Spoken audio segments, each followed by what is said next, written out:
بسم الله الرحمن الرحيم. بسم الله والصلاة والسلام على الحبيب المصطفى عليه أفضل الصلاة والسلام. طبعا الأيام دي احنا كلنا مشغولين في الكحك والبسكوت والتنظيفات بتاعة العيد ولبس العيد والكلام ده كله.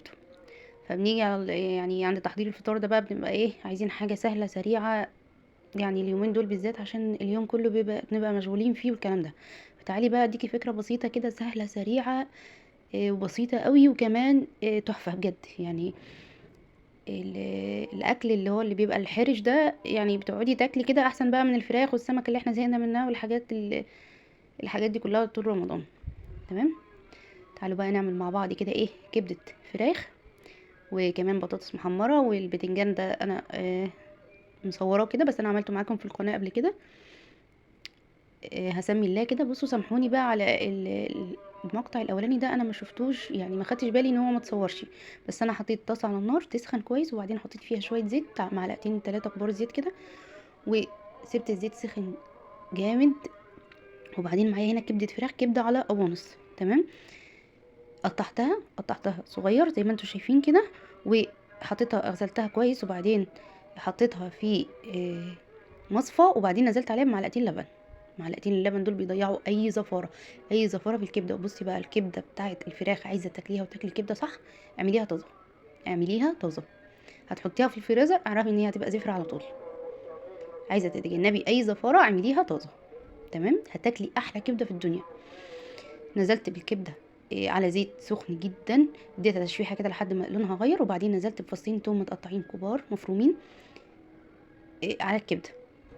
تمام. اخد التشويحه مع الكبده، نزلت بقى بالبصل اللي انا بصلايه واحده بس مقطعاها جوانح صغيره كده، نزلت بيها وبرضو اخد التشويحه مع الكبده، وبعدين نزلت بقرنين فلفل، واحد احمر واحد اخضر، لو عايزه تحطيه حامي براحتك، برضو على الكبده يتشوحوا معاها. وبعدين دي طماطمايه واحده مقشراها ومقطعاها مكعبات هنزل بيها على الكبده.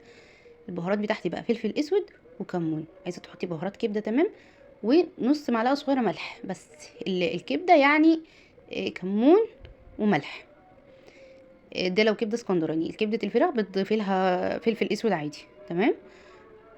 وهشوح بقى كل ده مع بعض، وبعدين هنزل عليهم بكوبايه ميه واسيبها، اغطيها واسيبها لحد ما تستوي خالص. هي كوبايه الميه دي هتخليها تستوي، والله العظيم اوعدك هتاكلي احلى كبده فراخ في حياتك. الناس بقى اللي هي مفكره ان هي بتبقى زفره والكلام ده، هي بتبقى زفره لما بتتحط في الفريزر. تعمليها وعايزه تاكلي كبده طعمها تحفه بجد، اعمليها طازه. تمام. هاتيها كده جايبه فراخ، او مثلا عايزه تاكليها وهتجيبيها من عند بتاع الفراخ والكلام ده، هاتيها واعمليها طازه. ما تجيبهاش وتحطيها عندك في الفريزر. يوم ما هتبقي عايزه تعمليها هاتيها اشتريها طازه. تمام. اوعدك هتاكلي احلى يعني احلى كبده اكلتيها او جربتيها في حياتك.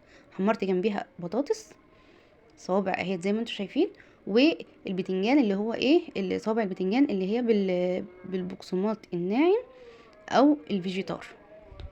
تمام. بتمشي كده وبتمشي كده. انا طبعا عملت البتنجان ده معاكم في القناه قبل كده، اللي عايز الوصفه يرجع له. بس انا كنت يعني ايه انا كنت مصوره وصفه الكبده بس النهارده، فحبيت اقول لكم يعني بقيه الفطار كان ايه، بحيث ان هي تبقى فكره. يعني خدي الفكره واعمليها بكره. تمام. مع الشغل والضغط اللي احنا فيه اليومين دول، إيه حاجه سريعه وسهله وتحفه ما شاء الله. البتنجان ده يا جماعه انا حمرته في بقطع البتنجان هي بالطول صوابع كده، بس انا هنا مقطعاها عريضه شويه. تمام.